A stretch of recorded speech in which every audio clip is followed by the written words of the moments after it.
Juan Esteban tiene SIDA y su estado es muy delicado. ¿Cómo debe él prepararse para enfrentar su muerte que es inminente? Estamos abordando el tema enfermedades terminales. Iniciamos. Cuando la crisis llega al hogar, es tiempo de escuchar. El que oye consejo encuentra la salida para mejorar tu vida familiar.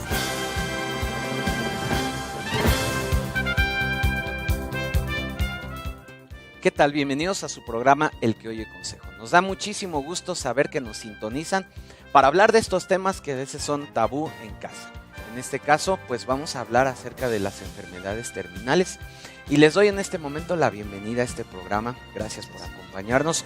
Vamos a ver a continuación una breve semblanza de nuestros invitados. Ingeniero Carlos Hinojosa, consejero familiar con una amplia experiencia. Rodolfo Bautista, logoterapeuta con más de 20 años de experiencia. Doctora María Elena Pinto, tanatóloga, anestesióloga y logoterapeuta. Ramón Partida, teólogo y conferencista internacional.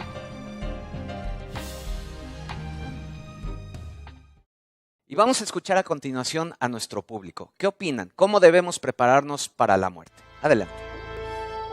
Ver a mis hijos y ver a los más allegados y todo, ¿no? Nada más. Y pues esperar la muerte, ¿no? Dejando en orden lo que me corresponde a mí, en cuanto a papeles, familia, y dejar todo organizado para no dejar un problema. O sea, no dejar que mi muerte no sea un problema para los demás. María Elena, te pregunto a ti, tú eres la experta, la tanatóloga en este momento. ¿Cómo debemos prepararnos para la muerte? ¿Qué debemos hacer? Bueno, yo creo que parte muy importante es trabajar los apegos que tenemos en esta vida para que de esa manera nos sea más fácil, ¿no? Pero yo creo que tenemos que prepararnos en todos los aspectos, ¿no? No nada más el aspecto físico en cuanto a la salud, los cuidados últimos que debe tener un enfermo en esta fase terminal, sino todos los aspectos económicos, sociales, ¿no? El dejar todo en orden, tener un testamento, hablar con la familia sobre la voluntad que cada persona tiene respecto a desde el funeral, cómo me gustaría que fuera, dónde, que a lo mejor serían cosas que para otra persona no sería tan importante, pero en el momento de tomar la decisión, si ya tenemos el antecedente de lo que la persona nos dijo, cuál sería su deseo, nos es más fácil también tomar esas decisiones.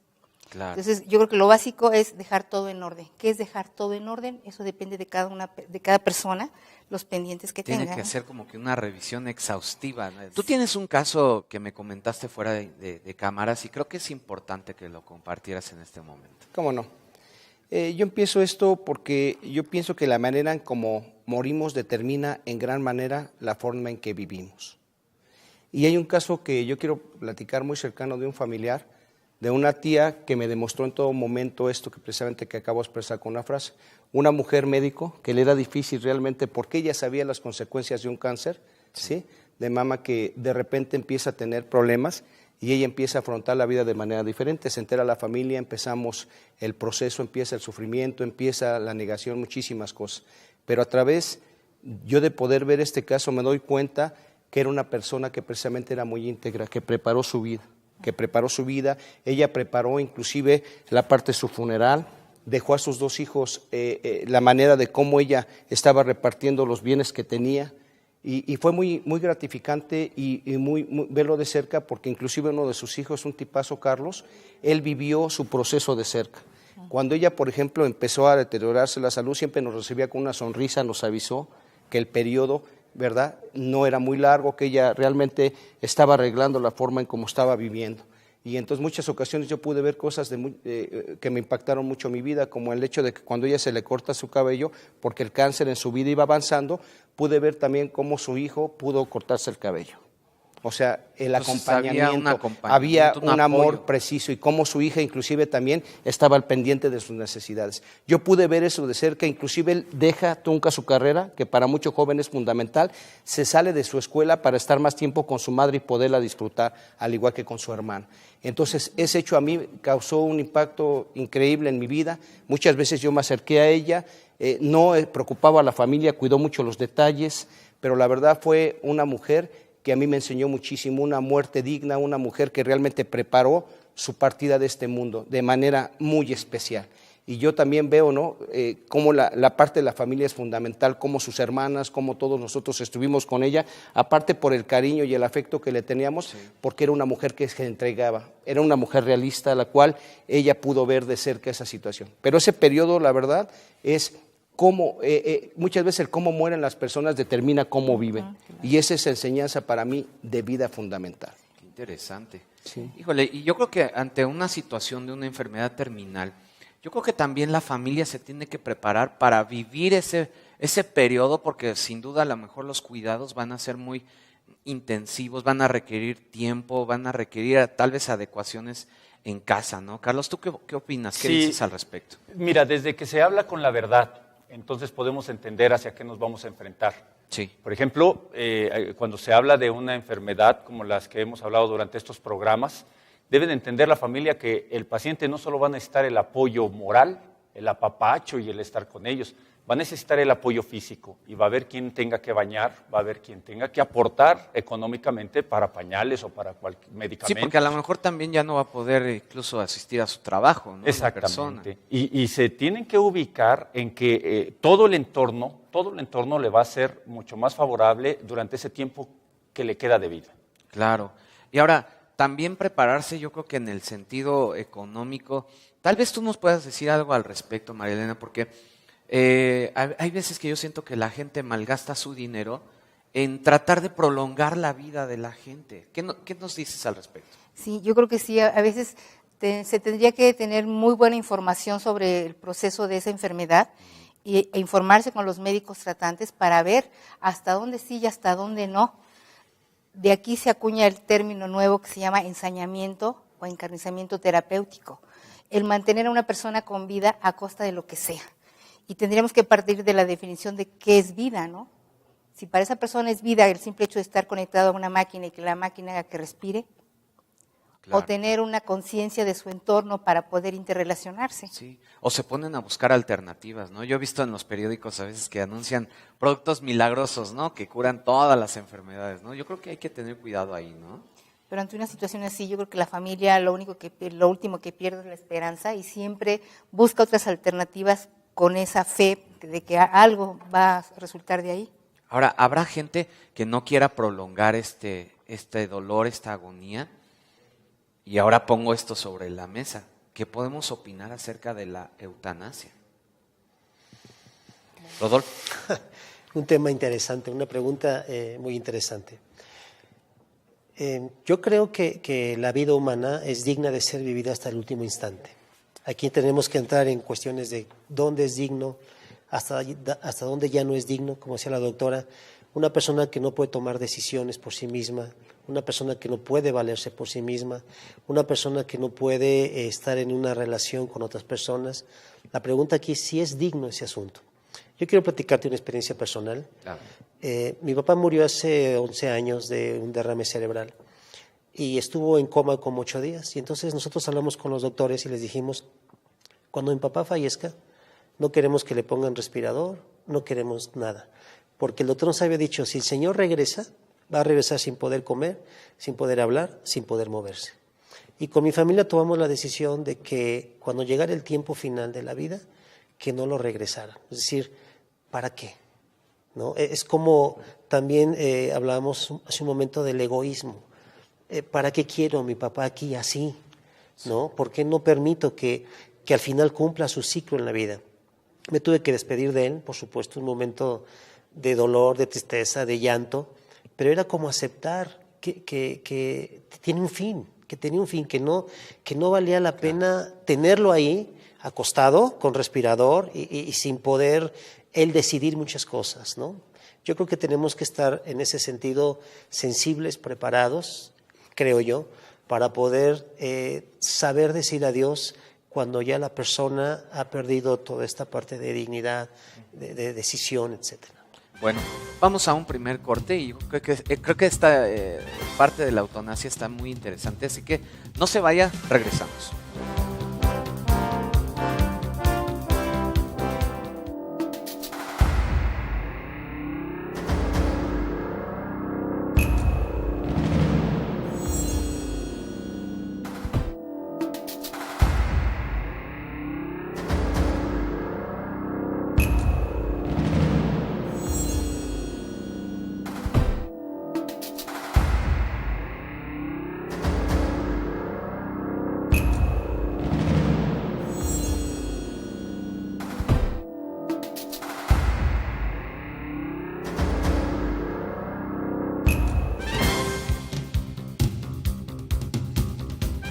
¿Se puede voluntariamente suspender un tratamiento paliativo? Nuestros expertos lo hablarán después del corte.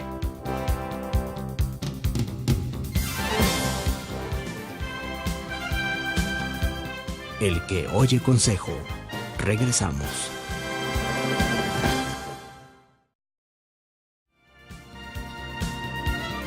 Esto es El que oye consejo. Continuamos.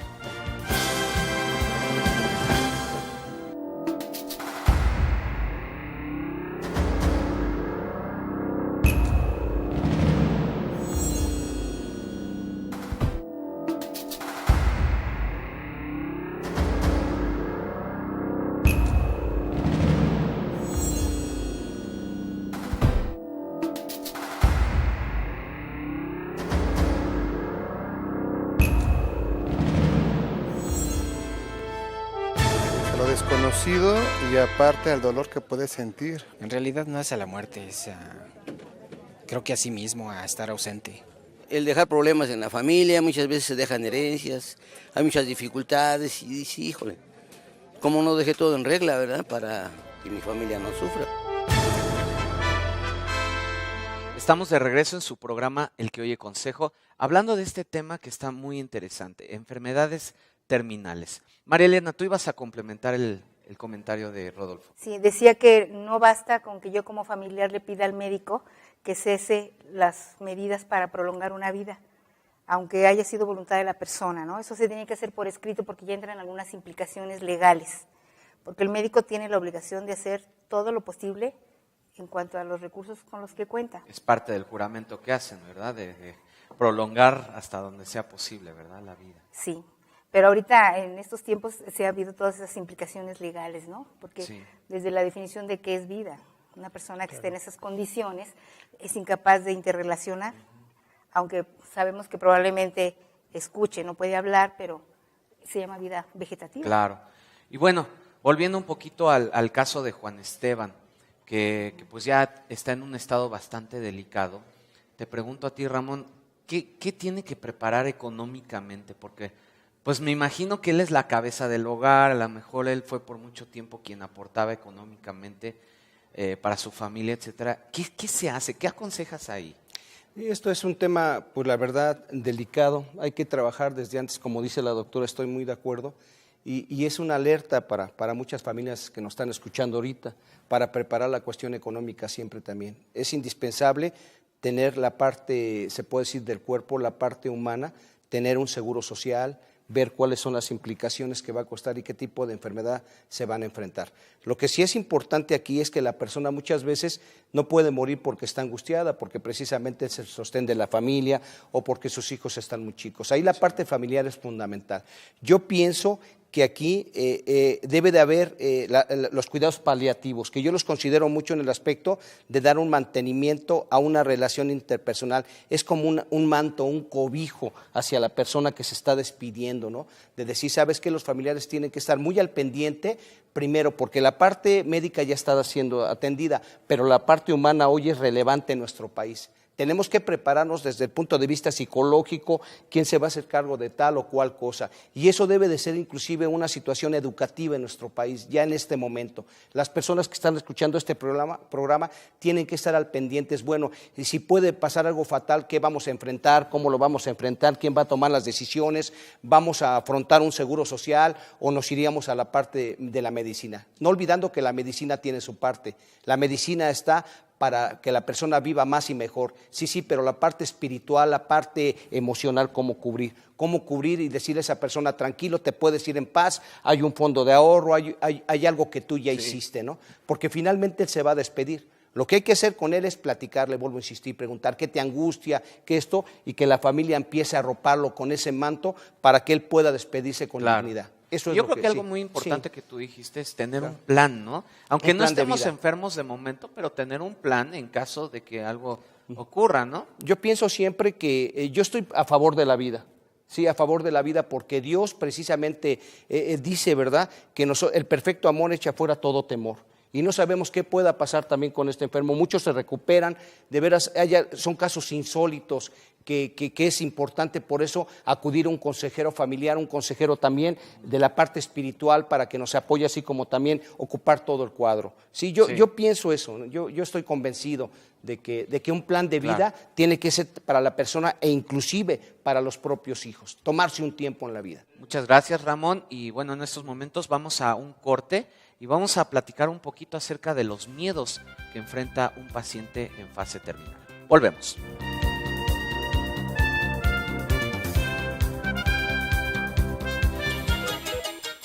Llama y participa con nosotros.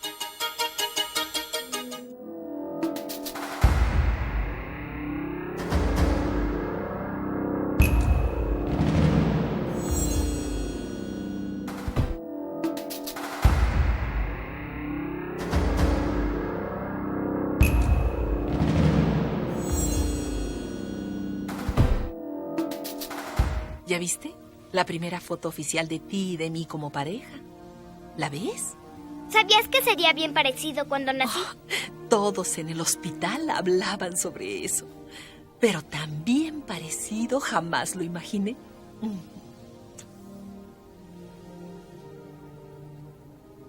¿Vas a morir?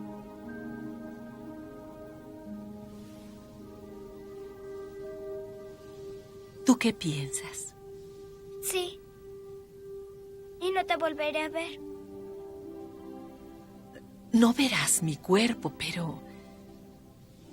¿recuerdas en lo que se convierte una oruga? En mariposa. Sí. Tú tienes que pensar que mamá se fue volando a otra parte. Y un mago conoce el secreto de que no porque no veas algo quiere decir que no esté. Estaré aquí. Aquí estaré dentro del mago. ¿Podré hablarte estando aquí? Siempre, siempre, siempre. No escucharás mi voz, pero muy adentro sabrás lo que digo. ¿Qué miedo se enfrenta un paciente en etapa terminal? Lo veremos al regreso. El que oye consejo. Regresamos.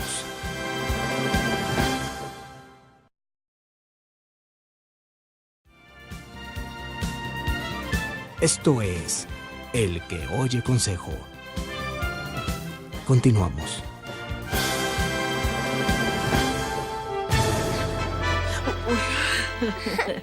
Es como un álbum con el que podrás calentarte. Es precioso. Nunca había visto algo así. Y aquí está tu caballo contigo. Y mira, mi amor, ¿recuerdas esto? Es el vestido que no te quisiste quitar en 3 semanas. Aquí está tu primera huella. Sí. Qué lindas mejillas tan rosadas y llenitas tienes aquí. ¿Estás asustada? Un poco. Estaba algo asustada por ustedes. Pero ya no lo estoy porque sé que estarán bien. quiero que te vayas. Voy a extrañarte mucho. Oh, tesoro, no llores. Mi amor. No, mi cielo, no llores. Sé que me extrañarás. Es normal. Puedes extrañarme y puedes llevarme contigo. Podrás. Cuando te pase algo, ahí estaré. Cuando te enamores, ahí estaré. Sí puedes. Así es. Como las personas que viven por siempre porque alguien las lleva en su corazón. En tu graduación, en tu boda y cuando tengas bebés.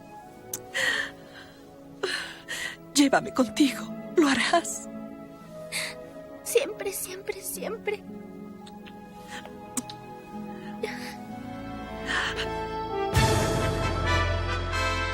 Estamos de regreso en su programa El que oye consejo. Rodolfo, ¿a qué miedo se enfrenta un paciente en fase terminal?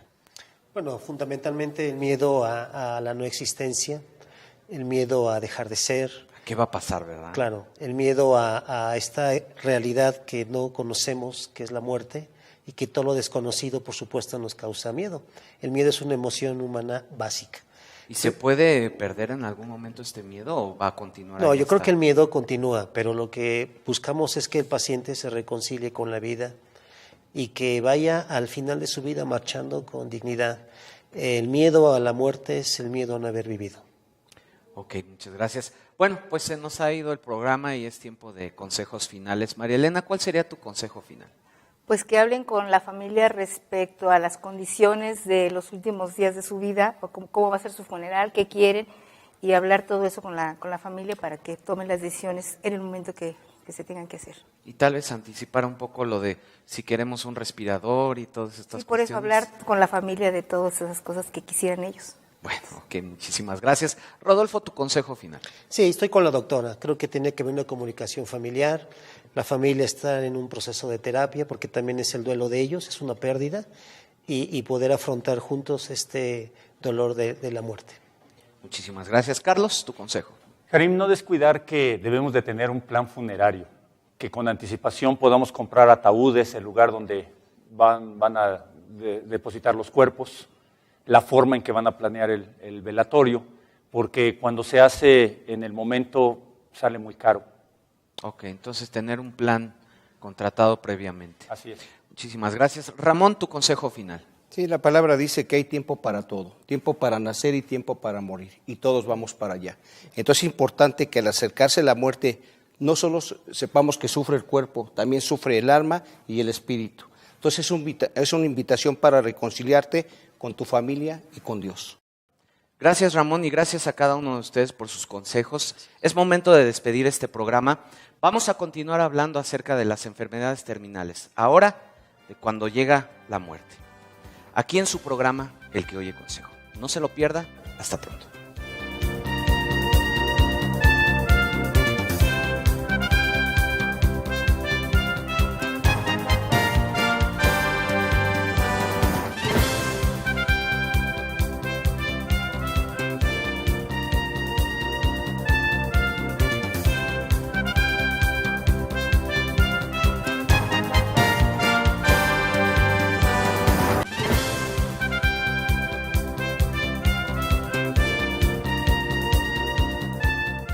Esto fue El que oye consejo.